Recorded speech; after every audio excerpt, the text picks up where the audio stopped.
ask you about one of the president's other tweets this weekend. He took a video or retweeted a video of a caravan of people driving into Portland with Trump and American flags flying. He called them great patriots.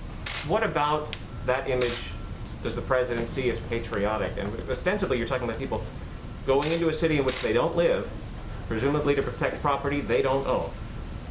What's patriotic about that activity? The president was highlighting that these were good Americans going in to peacefully be a part of a protest and show their voice. And that's what he was noting by the tweet and highlighting the video, which he routinely does. What about the video of them scuffling, shooting paintballs at people, getting in the mix with people? Is that patriotic activity? I don't think the president's seen that video, nor have I. But if you're going to ask about paintballs, it's incredible that for 90 days I've stood at this podium talking about officers who have been lasers flashed in their eyes in an attempt to blind them, commercial-grade fireworks being thrown at them, a church right out here burning down, the people that were harassed and yelled at, Senator Rand Paul, Dan Bongino, right out here.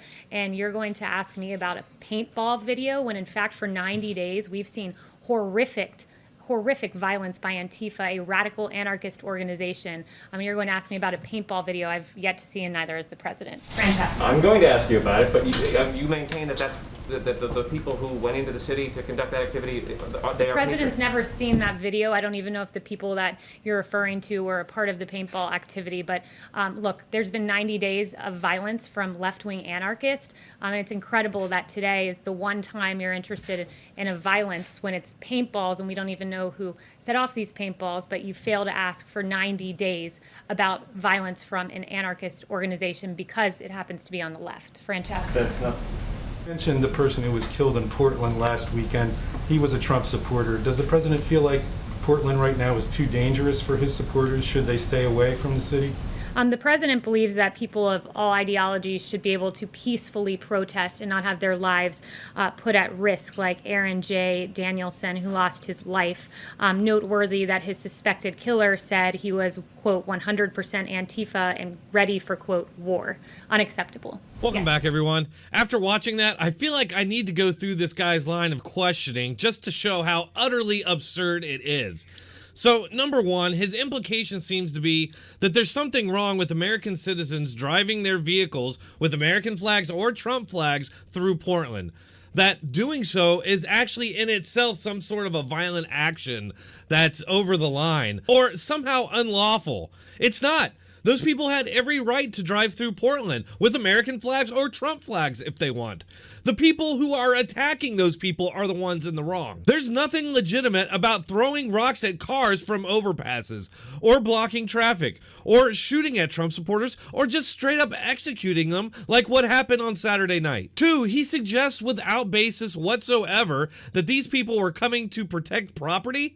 As I understand it, it was always just a caravan that was going to drive through the city. There is absolutely nothing wrong with doing that. Again, especially when the people he's running cover for are literally trying to kill Trump supporters. Three, and this was the worst part, I think, he then suggests that these American citizens were not patriotic because they were shooting paintballs at these violent mobs. What he doesn't tell you is that these people were shooting paintballs and using tear gas as self-defense from these violent Democrats who were blocking the roads and attacking the cars. Like Kaylee, I'm just flabbergasted that this is what these people choose to be outraged about. These political operatives pretending to be reporters. Paintballs. A Trump supporter was literally executed for wearing a Blue Lives Matter patch. Drivers were assaulted with rocks from overpasses as they drove by. That's deadly, and it's attempted murder. Some of the BLM and Antifa members were actually cheering on the murder. Others calling for the murder of white people and police. And I got to say, God damn it, if you kill one of ours, it's time for us to kill one of yours. But the paintballs! I'll tell you what, I'm glad that we have Kaylee up there fighting these partisan hacks because, quite frankly, their gaslighting has officially become a dangerous threat to the average American citizen. Before we end, I'd like you to take a quick moment to hear about this special offer from my subscribers from My Patriot Supply. When you see what's going on in our country right now, there's plenty to be concerned about. Social unrest is making life very uncomfortable, and it could quickly get worse. These are realistic dangers, so don't let yourself be caught unprepared. Here's what to do right now.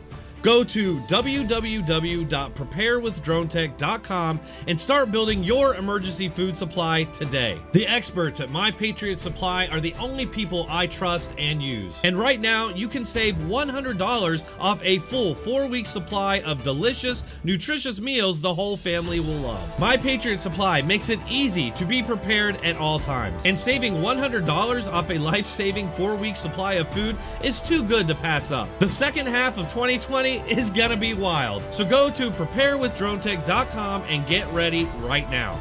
That's preparewithdronetek.com. Do it now.